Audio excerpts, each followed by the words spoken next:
আসসালামু আলাইকুম, শুভেচ্ছা নেবেন।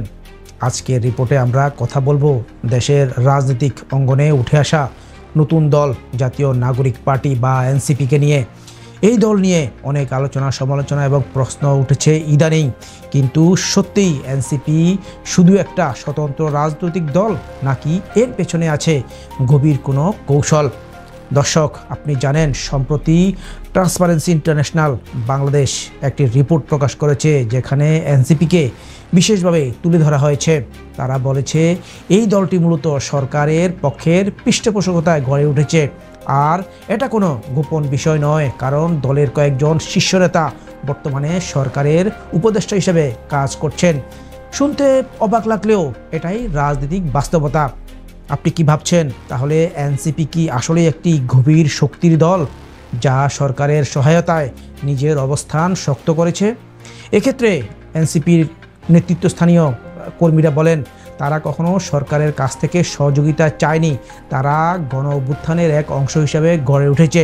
তবে রাজনৈতিক বিশ্লেষকরা বলছেন এই দলটা স্বতন্ত্র না হয়েও ভবিষ্যতে বড় রাজনৈতিক শক্তি হতে পারে যদি তারা তাদের আদর্শ ধরে রাখে। কিন্তু সম্প্রতি জুলাই সনদ সহ বেশ কিছু বিষয়ে তাদের মূল্যায়িত করা হয়নি। এই ভিডিওর পুরোটা দেখার কারণ আমরা শুধু দলের খবর বলছি না, বরং এনসিপির উত্থানের পেছনের রাজনৈতিক কৌশল এবং ভবিষ্যৎ সম্ভাবনা বিশ্লেষণ করব।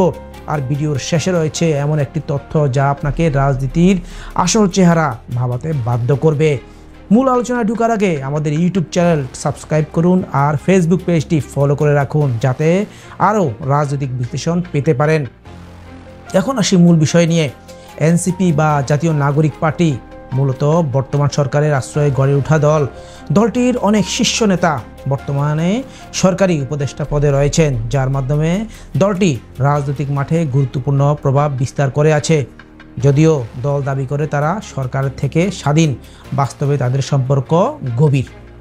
রাজনৈতিক বিশ্লেষকরা বলছেন এনসিপি হচ্ছে সেই ধরনের দল যা রাজনৈতিক সংকটের সময় উদ্ভূত হয়ে ধীরে ধীরে ক্ষমতার অংশীদার হয়ে ওঠার চেষ্টা করছে। ইতিহাস বলছে এমন দলগুলো সাধারণত নির্বাচনে বড় অর্জন করতে পারে না, কিন্তু রাজনৈতিক পটভূমিতে নিজেদের গুরুত্ব ধরে রাখে। বাংলাদেশেও এর আগে নির্বাচনে এমন দলের পারফরম্যান্স হতাশাজনক হলেও তারা রাজনীতির মঞ্চে নিজেদের অস্তিত্ব জানান দিয়েছে। আরেকটি কথা, এনসিপি যদি আদর্শ ও সাংগঠনিক দিক থেকে স্থিতিশীল থাকে, তাহলে তারা ভবিষ্যতে মূলধারার একটি শক্তিশালী দল হতে পারে, কিন্তু এই পথটা আসলে এত সহজ নয়। দর্শক, শুরুতে বলেছিলাম ভিডিওর শেষে এমন একটি তথ্য আছে যা আপনাকে অবাক করবে। সেটি হলো রাজনৈতিক মহলে এনসিপিকে কিংস পার্টি বলার অভিযোগ থাকলেও দলটি এখনও নিজের পরিচয় প্রতিষ্ঠার পথে রয়েছে। এই অবস্থান ভবিষ্যৎ রাজনীতির জন্য বড় প্রশ্ন রেখে যাচ্ছে। অন্যদিকে অনেকেই মনে করছেন ইদানিং তাদেরকে সরকার থেকে তেমন একটা গুরুত্ব দিচ্ছে না, যেমন সম্প্রতি ডক্টর মোহাম্মদ ইউনূসের জাতীয় সনদ ঘোষণায় এনসিপির অনেক প্রস্তাব বাদ দেওয়া হয়েছে। দর্শক, আপনার মতামত কি? কমেন্টে জানিয়ে দিন এবং ভিডিওটি শেয়ার করতে ভুলবেন না। আজ এ পর্যন্তই, ধন্যবাদ।